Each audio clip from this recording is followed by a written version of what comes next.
உண்டாகட்டும். நேற்று நாம் தியானித்த வண்ணமாக குற்றம் சாட்டப்படாதபடி முடிவு பொருந்தி உங்களை ஸ்திரப்படுத்துவாராக. நம்மை குற்றம் சாட்டாதபடிக்கு முடிவு மட்டும் தேவன் நம்மை ஸ்திரப்படுத்த விரும்புகிறவராயிருக்கிறார். நம்மை குற்றவாளியை தீர்க்கிறவன் யார் என்று வேதத்தில் பார்க்கிறோம். இந்த வழியிலும் கூட லூக்கா எழுதின சுவிசேஷம் 22 அதிகாரம் 32 வசனம், நானும் உன் விசுவாசம் ஒழிந்து போகாதபடிக்கு உனக்காக வேண்டிக் கொண்டேன், நீ குணப்பட்ட பின்பு உன் சகோதரனை ஸ்திரப்படுத்து என்றார். நீ குணப்பட்ட பின்பு உன் சகோதரனை ஸ்திரப்படுத்து என்றார். பேதுருவிடத்திலே சொல்கிற ஒரு வார்த்தை தான் இந்த வார்த்தை. ஆண்டவராக இயேசுக்கு சொல்கிற ஒரு வார்த்தையாக இருக்கிறது. தெளிவாக சொல்லப்படுகிறது, நானும் உன் விசுவாசம் ஒழிந்து போகாதபடிக்கு உனக்காக வேண்டிக் கொண்டேன். நம்முடைய விசுவாசம் ஒழிந்து போகாதபடிக்கு நமக்காக யார் வேண்டுகிறார்களோ இல்லையோ, ஆண்டவர் நமக்காக வேண்டுகிற தேவனாயிருக்கிறார். காரணம், நம்முடைய வாழ்விலே அந்த விசுவாசம் குறைந்து போவதற்கான சோதனைகள் வருகிறது. அங்கே சொல்லப்படுகிறது, faith may not fail என்று சொல்லி. நம் வாழ்க்கையிலே விசுவாசத்தின் மூலமாக தான் தேவனுடைய மகிமையை காண முடியும்.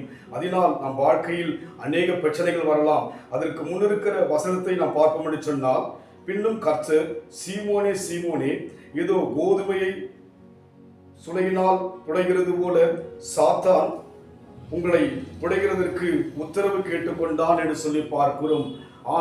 சாத்தானினால் பிசாசினால் பலவிதமான பிரச்சனைக்குள்ளாய் போகின்ற போது நாம் சோர்ந்து விடுகிறோம்.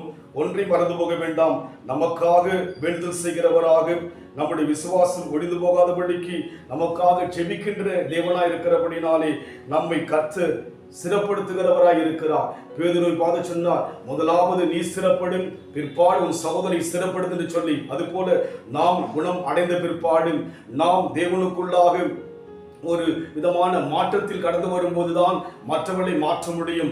நம் வாழ்க்கையில் வருகிற பிரச்சனைகளை நாம் கண்டு விசுவாசத்தை நாம் எழுந்து போய்விட்டால், சோர்ந்து போய்விட்டால், நம்மால் மற்றவர்களை தேவனுக்குள்ளாக ஸ்திரப்படுத்த, மற்றவர்களை தேவனுக்குள்ளாக வழிநடத்த முடியாது. அதனால் நமக்காக வேண்டுகிற தேவனாய் இருக்கிறார். நான் வாழ்க்கையிலே எந்த விதத்திலும் சோர்ந்து போகாதபடிக்கு நமக்காக யார் வேண்டினாலும் இல்லாவிட்டாலும் கூட ஆண்டவர் வேண்டுகிறார் என்கிற அந்த ஒரு தெளிவோடு இருப்போம். தேவன் நம்மை குணமாக்க, தேவன் நம்மை ஸ்திரப்படுத்த விரும்புகிறார். நம் மூலமாக அநேகரை ஸ்திரப்படுத்த, நம் மூலமாக அநேகருக்கு ஆறுதலை கொடுக்க, நம் மூலமாக அநேகரை தைரியப்படுத்த விரும்புகிறபடினாலே, உங்களுக்காக வேண்டுகிற ஒரு தேவன் இருப்பதினாலே நாம் தேவனை தொடர்ந்து பார்க்க நம்ம இப்போ கொடுப்போம்.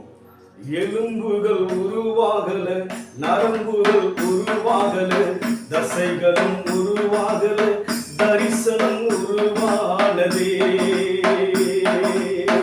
எலும்புகள் உருவாகல, நரம்புகள் உருவாகல, தசைகளும் உருவாகல, தரிசனம் உருவானதே.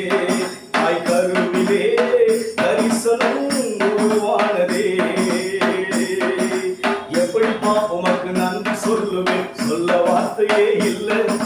நீங்க போதுமே, வாழ்க்கை முழுவதும் வேறு ஆசையே இல்லை. எப்படிப்பா உமக்கு நன்றி சொல்லுவேன், சொல்ல வார்த்தையே இல்லை. நீங்க போதுமே, வாழ்க்கை முழுவதும் வேறு ஆசையே இல்லை. ஆம், தேவன் நம்மை தாயின் கருவிலை உருவாகும் பண்ணி தெரிந்து கொண்டபடினாலே நமக்காக இன்றைக்கும் வேண்டுதல் செய்கிற தேவனாக, நமக்காக பரிந்து பேசுகிற தேவனாக இன்றைக்கும் அவர் இருப்பதற்காக நாம் தேவனுக்கு நன்றி சொல்வோம். அன்பின் ஆண்டவரே, எங்கள் வாழ்விலே நீர் என்ன சித்தத்துக்காக அழைத்தீரோ அந்த சித்தத்தை செய்யும்படியாக நீர் எங்களை ஆண்டவரே குற்றம் சாட்டாதபடிக்கு முடிவு பருந்தும் சிறப்படுத்தவும், எங்கள் வாழ்விலே நாங்கள் ஆண்டவரே கர்த்தாவை விசுவாசம் இருந்து போகாதபடிக்கு எங்களுக்காய் வேண்டுகிற தேவனாய் இருப்பதற்காய் ஸ்தோத்திரம் ஐயா. எங்களை குணப்படுத்தி, எங்களை சிறப்படுத்தி, அநேகரை சிறப்படுத்த நீர் ஆண்டவரை விரும்புவதற்காக, அநேகரை உமக்குள்ளாக மாற்ற விரும்புவதற்காக நன்றி செலுத்துகிறோம். ஆண்டவரே பொறுப்படுத்திக் கொள்வீராக, இயேசுவின் நாமத்தில் பிதாவே, ஆமென். கர்த்தர் ஆசீர்வதிப்பாராக. God bless you. Hallelujah.